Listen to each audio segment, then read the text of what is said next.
Bienvenidos amigos de regreso a este segundo día del ID Foro 2020 dedicado a la innovación.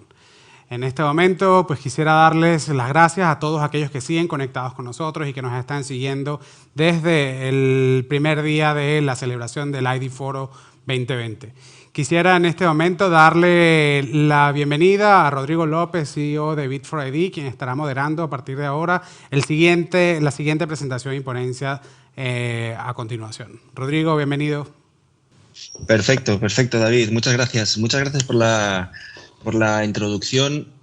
Este es nuestro segundo año de patrocinio de ID Foro y la verdad es que es un momento que estábamos esperando con mucha ilusión, ¿no? Nos hace... Te escuchamos, Rodrigo. ¿Hola? ¿Me escuchan? Te escuchamos perfectamente. Sí. Monse y Carlos también. Vale, perfecto. Les comentaba que es nuestro segundo año de patrocinio de ID Foro y estamos realmente ilusionados porque es una iniciativa en la que desde Bit4ID pues creemos muchísimo y es algo a lo que yo creo personalmente y pienso que es un foro de debate totalmente necesario. Naturalmente, me imagino que como a todos los asistentes pues nos habría encantado que fuera presencial, poder vernos, compartir un café, algunos momentos juntos, pero bueno, pues estas son las circunstancias y bueno, quería aprovechar también antes de dar salida a la ponencia pues para agradecer a la organización el tremendo esfuerzo y el excelente resultado que estamos viendo, a todos los ponentes de altísima calidad y obviamente a todos los asistentes.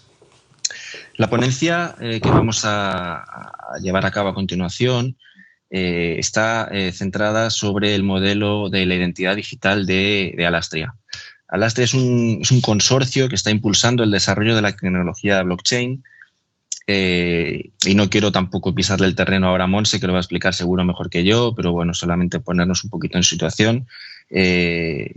Les está desarrollando la tecnología blockchain en todos los ámbitos de negocio y de mercado, inicialmente a nivel español, pero en realidad lo está liderando a nivel europeo. Está liderando en distintas áreas y en particular en lo que es a la gestión de la identidad digital soberana, la futura identidad digital a nivel europeo.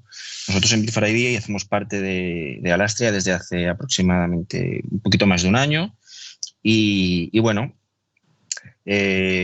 creo que hoy la primera sesión de la jornada ha sido súper interesante y darle la enhorabuena a Marcos porque de verdad es muy interesante lo que está comentando y varios puntos que me han parecido muy relevantes. Siempre que se habla de temas de identidad digital soberana o de temas de blockchain, en alguna ocasión, a los que venimos más un poco del mundo PKI, pues se puede ver como reemplazos sustitutivos, pero desde Bit4ID y me consta que desde Alastria también es así, vemos como opciones complementarias y que trabajan muy bien juntas y que se tienen que entender. Bueno, sin más dilación, presento. Monse Guardia, ella es ingeniero de telecomunicaciones como yo, es la gerente general de Alastria, donde bueno, está colaborando desde la creación de Alastria. Y también nos acompaña Carlos Pastor, ingeniero informático y que es líder de la Comisión de Identidad Digital de Alastria y también forma parte del grupo fundador. Así que, por favor, Monse, Carlos, adelante. Muchísimas gracias, Rodrigo. Realmente, pues como extender, ¿no? Sobre todo agradecer esta participación. Bit4ID, como uno de nuestros socios referentes, en Alastria decimos que todos somos uno y uno somos todos. O sea que toda la relevancia que tenemos en socios como Bit4ID están presentes particularmente y personalizadamente. Entonces, agradecerte esta invitación, Rodrigo, y estar aquí en el foro y también remarcar todo lo que se ha dicho, ¿no? Yo voy a empezar yo y luego le daré paso a Carlos y bueno, que con Carlos ya veréis que tenemos muchos años de relación luchando por hacer lo que estamos haciendo y llegando a donde estamos. Alastria tiene 3 años, lo cumplimos ahora en octubre y tenemos un recorrido que es un recorrido de innovación, ahora os contaré. Voy a empezar, perdonad porque ahí estamos.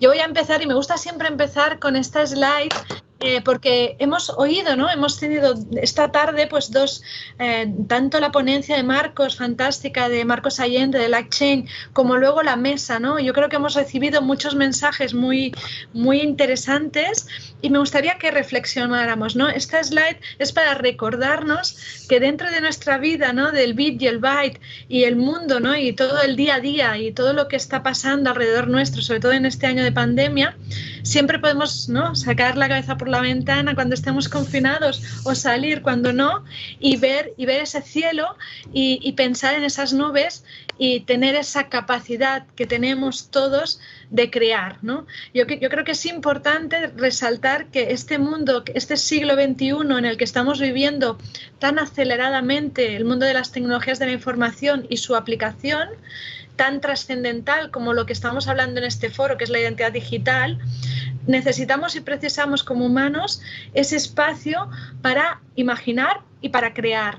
Y en ese, yo creo que está bien denominada, el siglo XXI estamos siendo estos inicios una era de transición.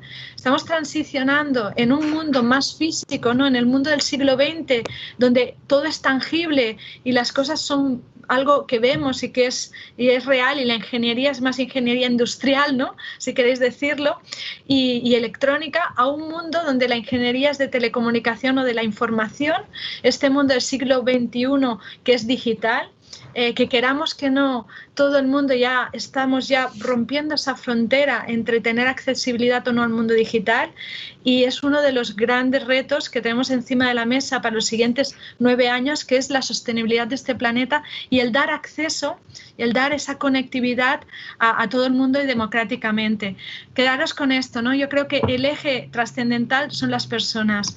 Y como las personas y el eje trascendental, en Alastria, la iniciativa Alastria parte de la innovación, de esa creatividad, de intentar tener entre nosotros, ¿no? Una herramienta que nos permita crear estos nuevos modelos de negocio, esta nueva forma de entender, ¿no? La digitalización, y la identidad digital es una nueva forma de entender nuestra presencia en Internet, tal como se ha dicho hasta ahora, ¿no? Nosotros innovamos y hay 2 formas de innovar, ¿no? Por escucha de mercado, ¿no? Vemos que el mercado necesita algo y producimos esa idea, ese servicio, ese producto en esa oportunidad, o bien, y aquí es donde entra blockchain y la identidad digital, o bien tenemos una herramienta digital que ha aparecido y que todavía no sabemos bien cómo encaja, pero que sabemos que va a encajar. Y ahí imaginaros, hay un mundo mucho más amplio, hay múltiples oportunidades, ¿no? ¿Más complejo? Sí, porque tenemos que idearlo a partir de la herramienta, tenemos que entender la herramienta. Más rico también, y más impactante y disruptivo también. Y con esta visión de innovación, en el mundo actual hablamos de datos, ¿no? De dato, y el dato es el oro, ¿no? El oro de este inicio del siglo XXI.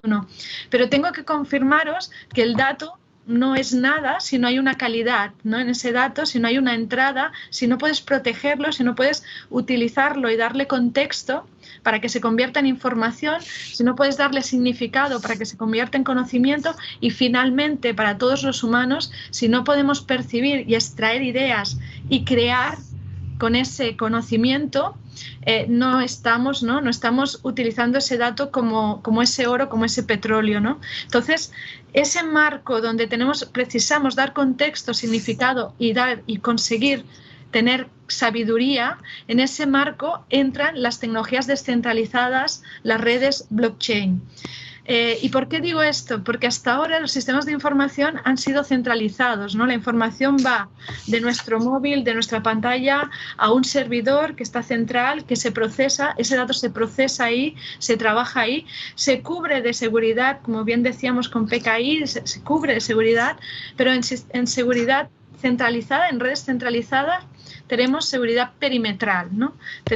La seguridad no baja a este nivel tan importante. Hay un cambio de arquitectura de seguridad y un cambio de arquitectura digital.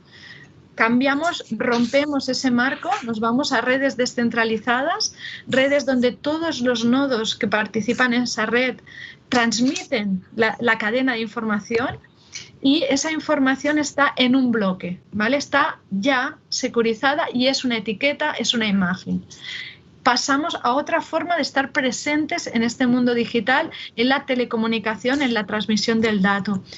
¿Y qué nos obliga y por qué decimos que esto no es solo de tecnología y Alastria no va solo de tecnología? Nos obliga como humanos a cambiar nuestro punto de vista, ¿no? Y aquí es un buen argumento que es el que tenía Marcos Allende, ¿no? Yo como ciudadano, ya no como ingeniero, ¿no? Ya no como físico cuántico, ya no como miembro del BIT, sino como ciudadano, cómo esto me afecta, ¿no? Cómo esta nueva forma de transmitir, esa nueva forma de crear y de vivir en el mundo digital, esa existencia mía en la red, cómo vamos a poder modelarla para que yo, ciudadano de donde sea, pueda beneficiarme y pueda vivir en un mundo mejor y más sostenible. Bueno, pues con este debate que os pongo encima de la mesa, esta nueva irrupción de tecnología descentralizada y la posibilidad de una identidad, creamos Alastria, fundamos Alastria con un espíritu innovador de seguir poniendo y juntando y absorbiendo el hecho de poder ser todos uno, de sumar fuerzas para poner las bases de lo que sería un proyecto pionero que desarrollara lo que no es el valor añadido. El valor añadido es lo que puedes hacer encima de esta red y lo que puedes hacer con la identidad digital.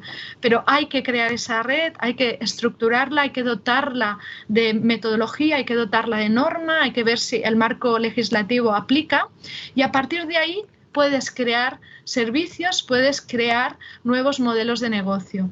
Entonces, en Alastria competimos, ¿no? Colaboramos en la fase de infraestructura y competimos en la ideación conjunta de nuevos modelos. No me extiendo muchísimo, pero os quiero decir que estamos ya con 571 miembros que estamos trabajando en estos tres ejes: profundizar en tecnología, trabajar bien la tecnología, profundizar en la metodología, estandarización, marco legislativo, seguir investigando y transfiriendo las investigaciones de la academia al mercado y todo esto en un marco de resiliencia. Todo esto es el marco que precisa y que necesita la identidad digital y al revés. Tener una identidad digital sin tener una red donde poder ejecutar esos servicios va a ser complicado, con lo cual estamos aquí en el huevo y la gallina, ¿no? Que es la identidad digital sin las redes descentralizadas y al revés. Todo código abierto, todo replicado en distintos sitios. Hablamos de descentralización y hablamos de talento descentralizado. En España es donde hemos nacido, pero como bien decía Rodrigo, estamos en todo el mundo, estamos ya en Europa porque es el marco jurídico legal que estamos aplicando, pero tenemos ese puente con nuestros primos, ¿no? con LACchain y ese trabajo que estamos haciendo con INAPA a nivel global. ¿Cuándo y qué tenemos ya real? Pues ya hay más de 50 casos de uso. ¿Y qué utilizan y por qué es importante trabajar conjuntamente con 570 socios o más? Es trabajar en lo que nos da las bondades de las tecnologías descentralizadas. Es la notarización, la trazabilidad, la tokenización y la identidad. Y esos son los casos de uso y son transversales, son tanto para agri-food como para banca y finanzas, como para educación, como para marketing, turismo, salud. Todos los sectores industriales y empresariales se pueden beneficiar de las bondades de esta nueva visión de la arquitectura digital. Y por ello decimos, y vuelvo al inicio, ¿no? Esto es posible solo y si pensamos en el para qué, no en el cómo ni en el qué, sino el para qué. Pues el para qué es las personas, ¿no? Cómo nosotros, ciudadanos, tanto que estamos en empresas o estamos en administraciones públicas, en gobiernos o estamos ya participando en la academia, cómo todos podemos empujar a este nuevo mundo más digital, más sostenible y menos fragmentado, porque actualmente nuestra identidad en la red es fragmentada. Tenemos que tener una clara evidencia de nuestra identidad para vivir igual que vivimos en el mundo físico. Transiciono de esta forma hacia Carlos, que nos va a contar más el modelo que hemos trabajado metodológico y normativo y también de aplicabilidad, que es Alastria ID. Muchas gracias, Montse. Bueno, lo primero, dar muchas gracias y de Foro por la oportunidad de compartir con vosotros este trabajo que se viene haciendo desde hace pues ya más de 2 años en el área de identidad. Decir que estamos muy contentos porque hace poco en el Parlamento la presidenta de la Unión Europea, dentro de su speech del Estado de la Unión, ha dicho algo que la verdad es que si se lo hubiéramos escrito nosotros no hubiéramos sido tan concretos y tan específicos y tan claros en la forma de presentarlo, diciendo muy claramente pues lo que ha dicho, un poco lo que ha traducido Montse. Internet desde el principio era una red de máquinas, una red de direcciones IP de máquinas que estaban al otro lado donde se conectaban cosas, ¿no? Se conectaban máquinas que detrás de las cuales había personas, pero no había una identidad, una Internet del valor, una identidad de las personas, de las identidades. Y ahora ya cada vez se va, por desgracia, con esta pandemia se va viendo que cada vez más las personas están detrás de las máquinas y necesitamos saber quién está al otro lado y con quién estamos y qué características tiene la persona y dependiendo del tipo de interacción que tengamos necesitamos unos datos u otros.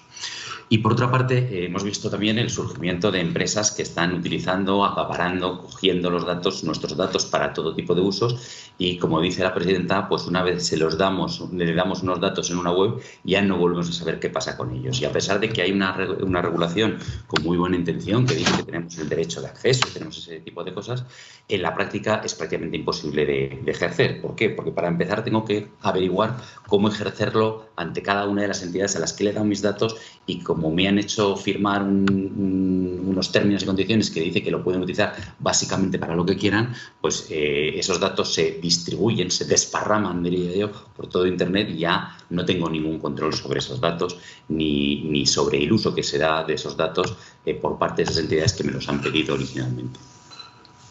Entonces necesitamos una identidad realmente que el ciudadano, como dice la presidenta, pueda utilizar en cualquier sitio. Y lo puede utilizar para todo tipo de cosas. Al principio, el proyecto europeo, en el que estamos también contribuyendo desde Lastre ID, pues estaba muy enfocado en las transacciones, digamos, oficiales ante administraciones públicas. Pero yo creo que con el ejemplo se ve claro, desde alquilar una bicicleta hasta pagar tus impuestos. Es decir, desde lo más trivial hasta lo más oficial, que es pagar unos impuestos, o quien dice eso, pues presentarse para un puesto en la administración pública o cualquier otro tipo de cosa.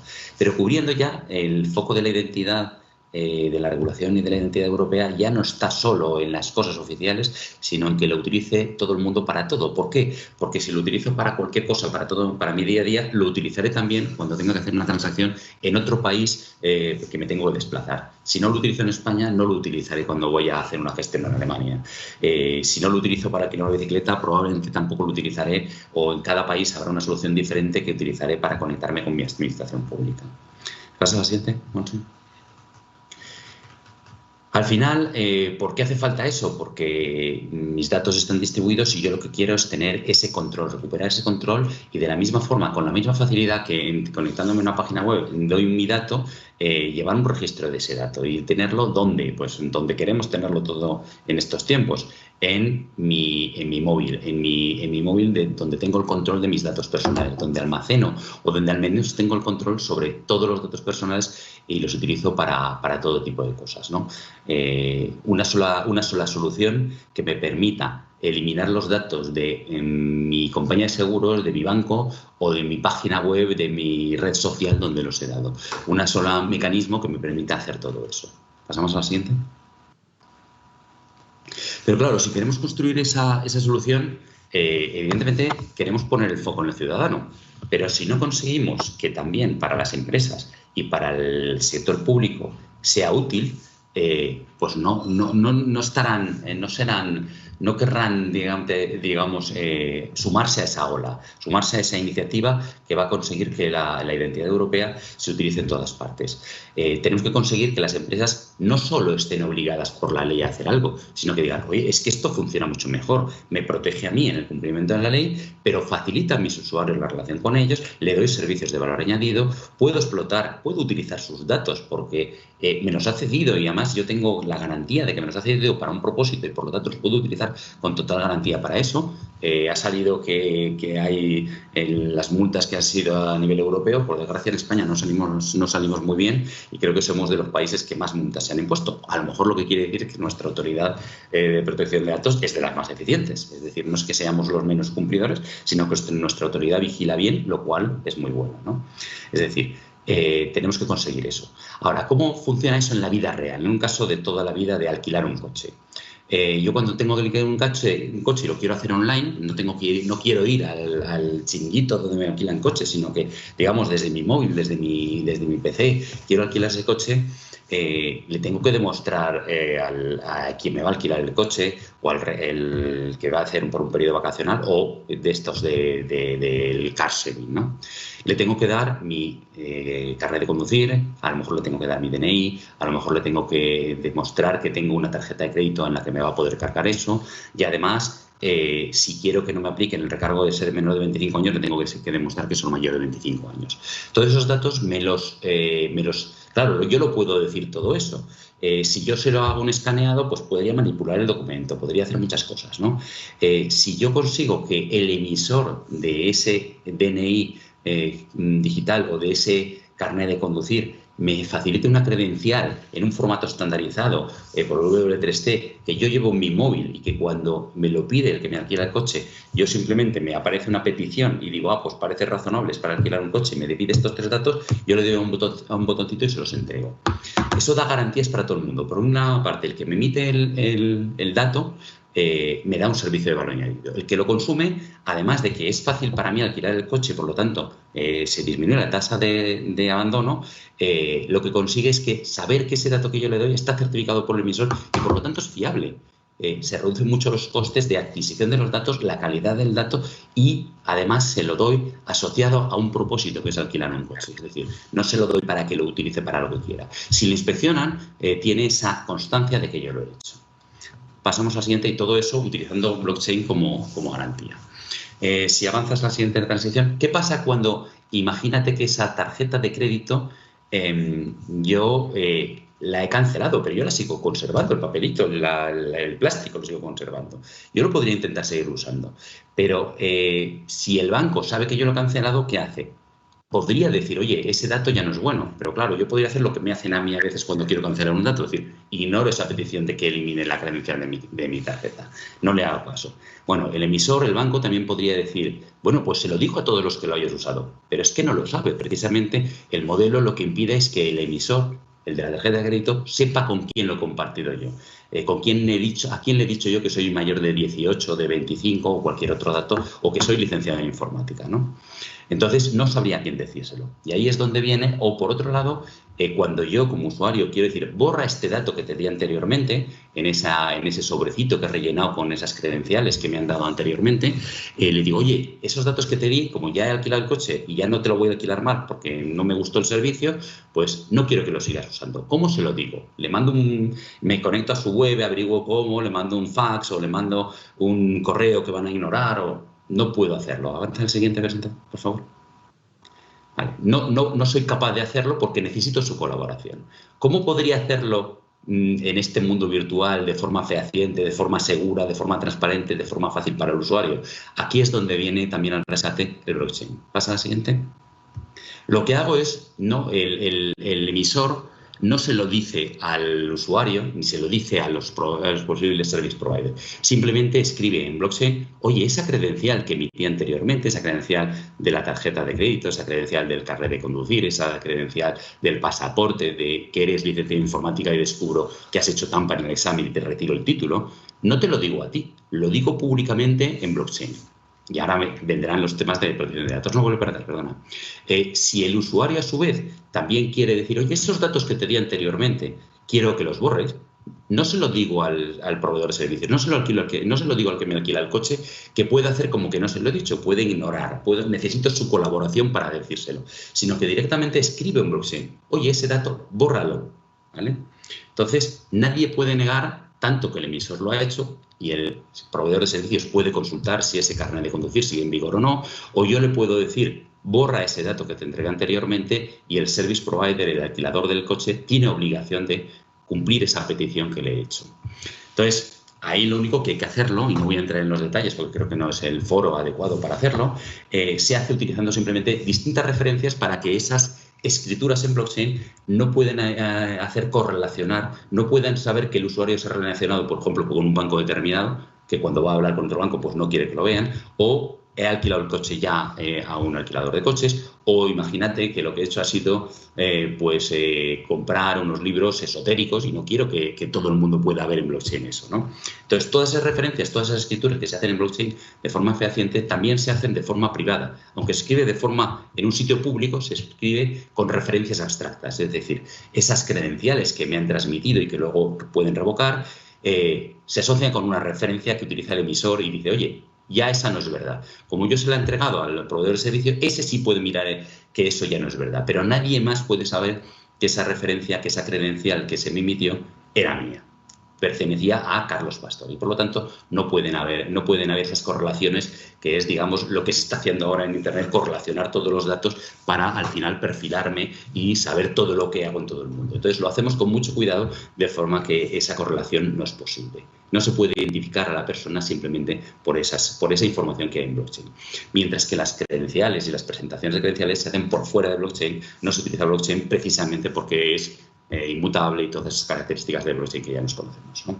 Pasa a la siguiente.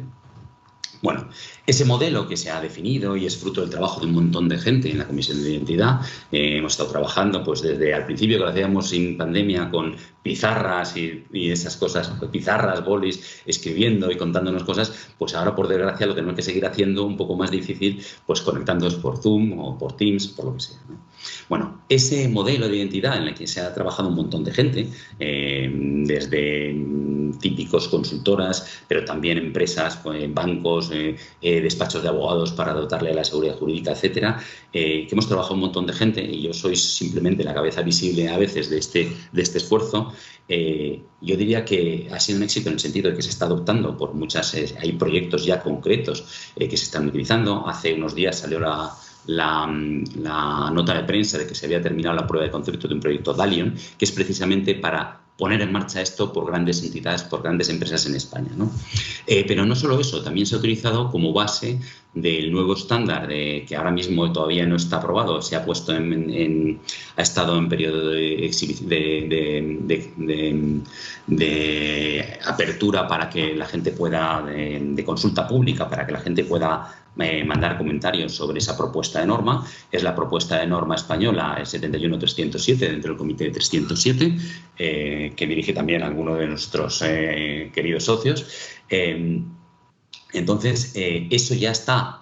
Ha pasado el periodo de consulta pública, se aprobará a final de mes y será la primera norma europea y mundial de gestión estandarizada por una organización oficial, no el W3C, sino un estándar de facto, no de facto, sino de ley, un estándar real publicado a finales de este mes con un método de gestión de identidad que evidentemente no cubre solo el modelo de Alastria, sino es un modelo más abstracto que acoge el modelo de Alastria, pero es mucho más abstracto y permite gestionar la identidad con esta tecnología como lo hacemos nosotros o de otras formas semejantes, pero que recoge mucho el espíritu de lo que os he contado. Y ese modelo también de Alastria también se ha contribuido, hemos estado participando en el proyecto ESIF, el caso de uso de identidad dentro de la infraestructura europea que se está lanzando, dentro del European Blockchain Partnership, la infraestructura blockchain europea. El caso de uso de identidad también está muy inspirado en este modelo y hemos estado trabajando con ellos para contribuir y evidentemente seremos interoperables con él en cuanto publiquen a final de año pues, sus APIs, ¿no? Todo esto es lo que se ha hecho, no voy a entrar en la documentación técnica, pero está disponible para todo el mundo, está abierto, la documentación, el software que implementa esa documentación, es decir, eso no es simplemente un modelo, se han implementado esos smart contracts, se han implementado esas librerías, se han implementado esa capa de servicios, de tal forma que ahora cualquier empresa que lo pueda utilizar puede hacerlo, añadiendo la parte interna de esas empresas, que es lo que se ha hecho, como decía antes, en el proyecto Dalion, por un conjunto de empresas para hacerlo de forma conjunta, ahorrar costes y además garantizar la interoperabilidad entre todas las empresas cuyos clientes pues, prácticamente somos todos los españoles.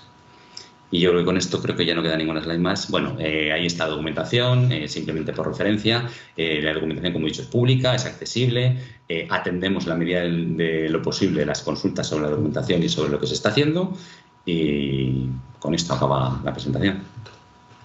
Muchas gracias. Pues muchas gracias, Carlos. Montse, siempre es un placer escucharos. Tengo algunas preguntas que me gustaría realizaros.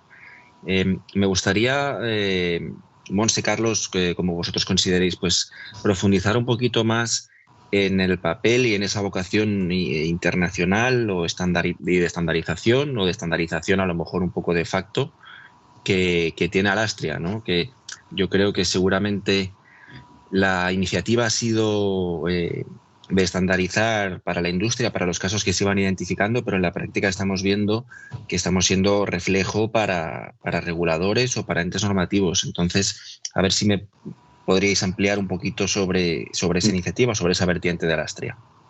Sí. Carlos te va a profundizar y yo comentarte que realmente la misión de Alastria es eso, es la colaboración en impulsar, ¿no? En dotar de estas herramientas a todo, no solo a las empresas, pero también a las administraciones públicas, ¿no? Y hacer y dotar de estas herramientas significaba pues eso que os hemos comentado de trabajar en el marco normativo y trabajar en el marco legislativo y regulatorio, ¿no?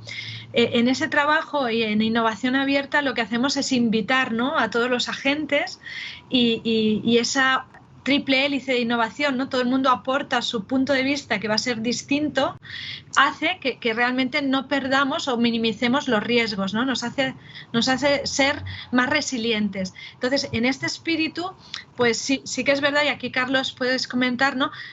El hecho de estar participando en el máximo número de comités, ¿no? Tanto de normalización en organismos internacionales como pues invitar a la Comisión Europea y trabajar con ellos, ¿no? Este es el propósito de la asociación. Efectivamente, siendo un poco, yendo más a lo concreto, se ha contribuido mucho en el estándar que he mencionado, que es el 71307. También ese mismo documento, que es el estándar español, digamos, para conseguir que haya un estándar europeo, la forma más rápida de conseguirlo es que haya un estándar nacional que se contribuye y entonces CENCENELEC lo toma y el proceso de estandarización es mucho más rápido que si no fuera a partir de un estándar europeo. Entonces, CENCENELEC, que es uno de los organismos de estandarización europea, al que también participamos, y ahí está pues nuestro Trust Chief Officer, y está también la persona Isma, que lleva el tema del grupo de estandarización. Con mi apoyo, no en la medida que lo necesitan, pues estamos contribuyendo a ese estándar para que se normalice, no solo a nivel español, sino también a nivel europeo. Y además la Comisión de Estandarización lo presenta este modelo pues en ISO, en jornadas el otro día en Corea, es decir, se está difundiendo. Es verdad que se ha tomado, digamos, gracias a ese esfuerzo de un montón de gente, se ha tomado como una especie de estándar de facto y por lo tanto ha sido muy aceptado el paso a la estandarización, ¿no? A nivel europeo, o sea, español, europeo del EGO también, digamos, del cuerpo de estandarización, pero también, digamos, en el proyecto europeo de identidad se ha tomado como base para la definición de cómo va a funcionar la identidad europea, ¿no? De lo cual, pues es un orgullo para todos los que hemos estado trabajando en eso. Y resaltar, ¿no? Porque hablamos de normativa, pero luego viene legislativa, ¿no? Entonces, el comité legal, que es un comité que se reúne pues cada mes y que también está pues siempre revisando estos flecos, ¿no? Que siempre hay de un poco de incerteza, ¿no? Alrededor de la privacidad, la protección de datos, el cumplimiento normativo a nivel de ley de competencia, o sea, todo lo que sería leyes que claro, algunas tienen alguna interpretación distinta cuando hablas de descentralización y de esta de nuestro nuevo uso. Sí, no es solo un cambio tecnológico, que realmente la tecnología pues no debería afectar a la regulación, no debería ser afectada por la tecnología, sino que es un cambio de paradigma. Las relaciones entre los actores cambian. Ya no hay una figura central a que tú le das los datos y tiene ciertas obligaciones. Los datos están en una base de datos, los datos de las evidencias de lo que se ha hecho, que no el dato personal, está en una infraestructura compartida. Y eso hay que interpretar la regulación por analogía. Y estamos haciendo ahora, se ha hecho desde el principio, se ha aplicado el concepto de privacidad por diseño, es decir, se ha diseñado de forma que garantice la privacidad, pero ahora se está haciendo, digamos, con otra vista más de abogado, digamos, en esa diseño nos han ayudado los abogados, pero ahora otros abogados distintos están diciendo, vale, pero yo ahora voy a hacer lo que se llama un Privacy Impact Assessment. Voy a analizar, como si no fuera mío, ese modelo que dices, a ver si de verdad es garantista con la privacidad. Y en ese trabajo estamos, haciendo la PIA, el análisis de privacidad, ¿no? Perfecto, pues muy interesante porque al final vemos que Alastra es somos un equipo multidisciplinar, donde se están viendo todos los distintos enfoques, y eso era un poco la línea de otra cuestión, ¿no? Como has comentado antes, Carlos, tenemos una regulación muy bien intencionada con unas consecuencias igual no tan buenas, que es el Reglamento General de Protección de Datos, y de hecho es una pregunta constante que nos encontramos, y de hecho el otro día se incorporó una persona al grupo y entró directamente a preguntar sobre eso al grupo de Alastria. Es, bueno, si tenemos una infraestructura que por diseño es inmutable, que los datos van a permanecer allí teóricamente para siempre, ¿cómo convive esto un poco con el derecho al olvido del reglamento? Ya lo has presentado un poquito en la ponencia, y me gustaría que pudieras a lo mejor profundizar, o que pudieras profundizar un poquito más. Bueno, primero, lo que se escribe lo que se escribe en blockchain es un dato que se puede llegar a considerar personal, pero es un dato seudónimo y que se convierte en anónimo. O sea, es seudónimo porque, teniendo otro dato que ese sí que es un dato personal y que se intercambia por fuera, lo puedes interpretar. Entonces, ya la regulación ya empieza y sobre todo el ejercicio de la regulación ya empieza a matizar.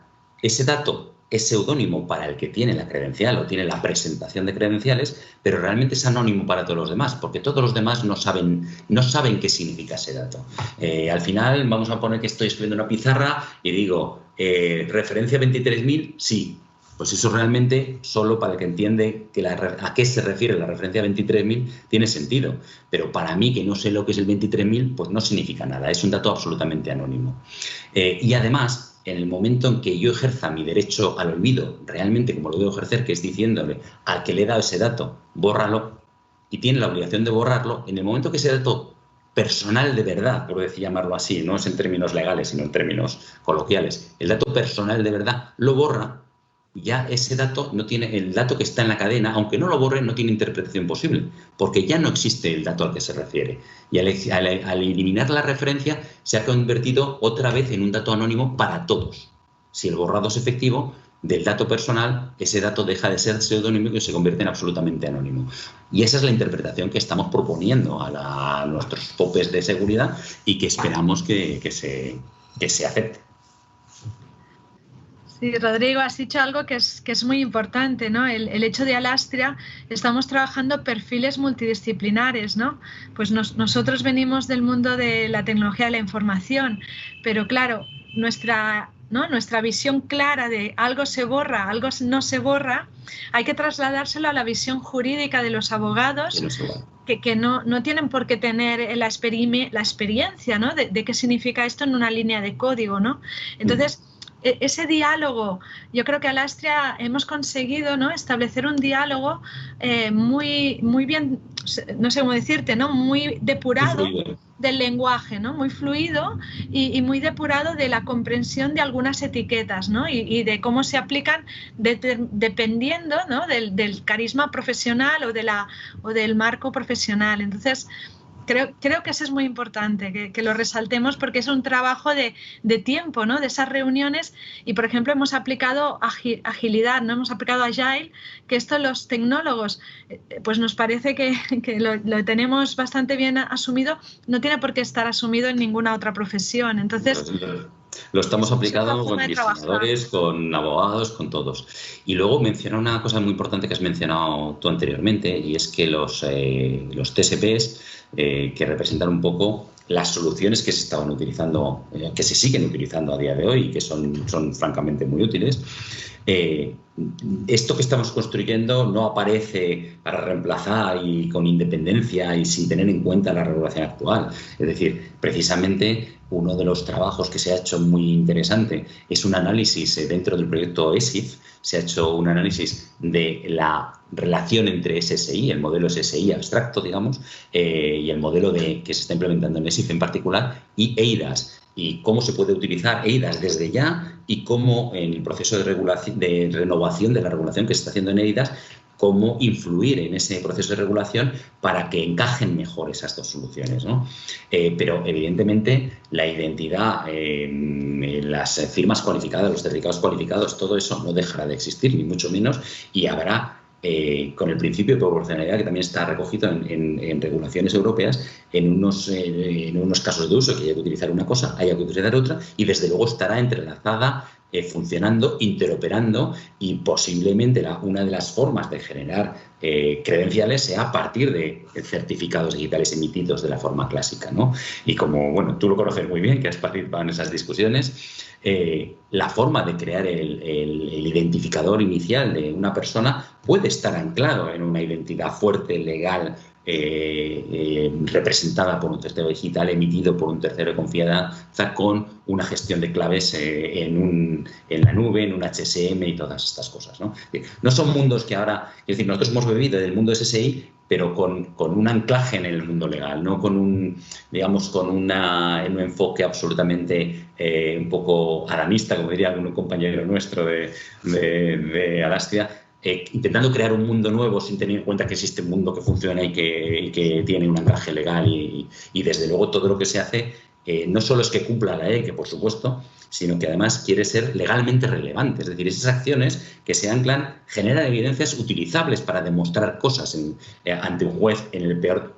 Yo creo que, como va a ser tan autoevidente las cosas, va a haber pocas veces que el juez tenga que intervenir. Esperemos, ¿no? Es decir, que al final, precisamente lo hemos hecho de una forma muy transparente, muy sencilla, muy clara, intentando también evitar algunas tecnologías que todavía están un poquito, digamos, tan nuevas que son difíciles de explicar, para utilizar cosas un poquito más sólidas, siendo nuevas pero más sólidas, para poder demostrar las cosas de una forma muy sencilla y que cualquier perito esté de acuerdo con que eso es así y que no ha habido posibilidad de manipulación, ¿no? Sí, perfecto. Yo creo que es uno de los aspectos diferenciales y súper interesantes de Adastra y del concepto de Adastra ID, la idea de unir esfuerzos y de sumar para definir un paradigma y un entorno común que como bien decís, ¿no? que venga a dotar, porque indudablemente hay innumerables casos de uso, que los que pueden servir, como mencionaba Marcos antes, desde alquilar una bicicleta hasta presentarse a una oposición. Al final, la identidad digital hoy en día la usamos en muchísimos ámbitos, y el poder tenerla bajo control, con todas las garantías que un enfoque de este tipo nos da, pues tiene un valor incalculable, la verdad. Voy a dar paso un momento a Gertrudis, porque me estaban indicando que tiene una consulta, ¿vale? Entonces, ella nos va a trasladar a la consulta y usted dé la palabra. Que sea fácil. No. Hola, un placer, de verdad, un honor. Os doy aquí, es un poco una situación rara, como os saludo desde este plató que hemos hecho para esta cumbre de ID Foro. No, básicamente quería trasladaros una pregunta que hemos recibido a través de la aplicación. Un poco intentamos también canalizar, y ya que tenemos la oportunidad de teneros aquí, pues nos preguntan que, asumiendo que Bitcoin Wallet y que y Coin Token se adoptarán en los próximos años, ¿cuáles podrían ser los retos y oportunidades para el sector financiero? Bueno, pues asumiendo que se hacen, que van a... Yo creo que Bitcoin, mi punto de vista es que Bitcoin es una disrupción brutal, desde un punto de vista tecnológico súper interesante, desde un punto de vista de teoría de juegos, etcétera, súper interesante y súper creativo. Es verdad que es muy difícil predecir el futuro, y, por ejemplo, en Bitcoin lo que ha pasado un poco es que se ha concentrado, como pasa en muchos otros mercados, se ha concentrado en el mercado de mineros, digamos, se ha concentrado en muy pocas manos, es decir, no es tan descentralizado como el diseño inicial quería, quizá porque es difícil pensar que todo el mundo, por lo menos con la tecnología actual, va a participar en ese proceso de minado, va a gestionar sus carteras, con lo cual vuelven a aparecer intermediarios, vuelven a aparecer cosas similares a lo que había anteriormente, pero con un entorno menos regulado. Y quizá hasta ahora la regulación ha sido menos importante, pero yo creo que a medida que ha ido creciendo eso, la regulación acabará aplicándose también ahí, ¿no? Que ha sido nuestro enfoque desde el principio, ser respetuosos y aprovechar la regulación. Entonces yo creo que sin embargo va a generar una disrupción muy importante, que son todo el modelo de de modelos de Banco Central, de dólar digital, etcétera, que yo creo, pero es una opinión muy personal, que tiene más futuro que el uso masivo de Bitcoin, incluso en modalidades, digamos, light, como las que ha mencionado Gertrudis, para el día a día de los ciudadanos. Es verdad que se está usando, pero los volúmenes de uso yo creo que bueno, serán casi siempre solo para lo que llamamos early adopters de nuevas tecnologías, ¿no? No para la generalidad de la gente que necesita esa confianza y esa utilización legal del dinero, la fuerza que tiene el dinero legal. Sobre todo es que no te puede, quiero decir, el Bitcoin se puede aceptar como moneda, el que lo quiera lo puede aceptar, pero la diferencia entre una moneda de curso legal y otro bien que se utilice para pago, otro medio de pago, es la aceptación obligatoria. Yo con euros, si quiero saldar una deuda, el que tiene la deuda no puede negarse a recibir mis euros, ¿no? Pero sí puede negarse a recibir mis Bitcoins porque no son una moneda de curso legal. Sí puedo aceptarlos, ¿eh? La aceptación es válida. Sí, yo diría un poco en esa línea, Gertrudis, de proyectar, ¿no? Imaginemos, y es un poco en la línea que decía Carlos y lo que os decía al inicio, estamos transicionando a algo nuevo, ¿no?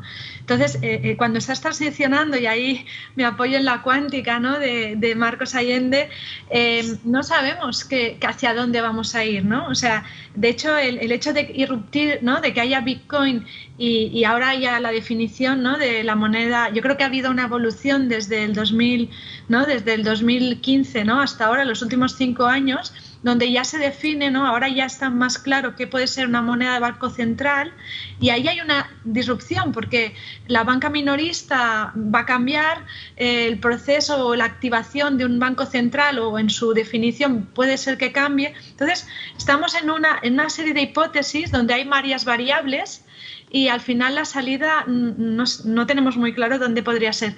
Pero lo que yo sí que os diría es que la innovación tecnológica es la herramienta, ¿no? O sea, yo creo que un Bitcoin, una moneda de Banco Central son herramientas, ¿no? La dificultad que tenemos todos, y por eso Alastria es triple hélice, o sea, hay que hacerlo entre todos, porque la complejidad es tan alta que para que hacer estos sistemas funcionen tienes que verlo de forma poliédrica y hay que cambiar o hay que ajustar modelos económicos y modelos legales. Y eso tiene un impacto social y político, con lo cual la dimensión de lo que podría ser eso es mucho más compleja y de lo que es utilizar Bitcoin como utilizaríamos una moneda de curso legal, ¿no? Eso, como decía Carlos, nos lleva a una evolución de algo que ya tenemos, no nos llega a una disrupción. Sí, yo creo que el Bitcoin ha sido disruptivo, pero el resultado de esa disrupción no tiene que ser necesariamente Bitcoin. Será algo que esté influido por Bitcoin, pero no necesariamente Bitcoin. Claro, muchas gracias. De verdad, un placer para nosotros y personalmente como muchísima ilusión que habéis participado en este ID Foro. Muchísimas gracias a Rodrigo por colaborar con nosotros de moderador y un poco también basado en su experiencia en el comité de Alastria. Enhorabuena por todo el trabajo que estáis haciendo y desde aquí, como a todos les decimos, pues bienvenidos a ID Foro y a esta comunidad y estamos en contacto. Muchas gracias. Muchísimas gracias por la invitación. Invitaros a sumaros a Alastria, ¿eh? Muchas gracias. Gracias. Gracias, hasta luego.